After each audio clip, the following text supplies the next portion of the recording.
এই হলো আমাদের লেটকা খিচুড়ি, যেটা সব সময় একদম টকটকা গরম থাকে। আর এটার টেস্ট যা বলার মতো না, এটার টেস্ট একের হবে, আপনারা আসলে খেলেই বুঝবেন এটা টেস্ট কতটা প্রিমিয়াম। আমরা যে টেস্ট প্রোভাইড করি এটা হয়তো বাংলাদেশে কেউ এত ভালো থিকনেস আর এত ভালো টেস্টি লেটকা খিচুড়ি কেউ কখনো প্রোভাইড করতে পারবে না। আসলে আশা করি এটাকে আমি গ্যারান্টি দিচ্ছি। আমাদের সবজিগুলো দেখা যাচ্ছে বলে কতটুকু টেস্টি হলে এরকম লেটকা খিচুড়িটা কালার আসে, থিকনেসটা আসে।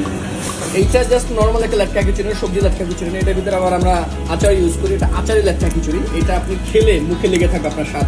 এরকম গরম গরম ধোয়া উঠানো লেটকা খিচুড়ি খেতে আজই চলে আসুন আপ্যায়ন হোটেল এন্ড রেস্টুরেন্টে। লেটকা খিচুড়ির সাথে আপনি খেতে পারেন আমাদের এই সবচেয়ে মজার টেস্টি হান্ডি বিফ। এই হচ্ছে আমাদের হান্ডি বিফ। এটা কালার আর এটা টেস্ট 100। আপনি দেশের যেখানেই থাকেন, যেভাবেই থাকেন, একবার যদি কখন আসতে পারেন, খেয়ে দেখতে পারেন আমাদের হান্ডি বিফটা কত মজা।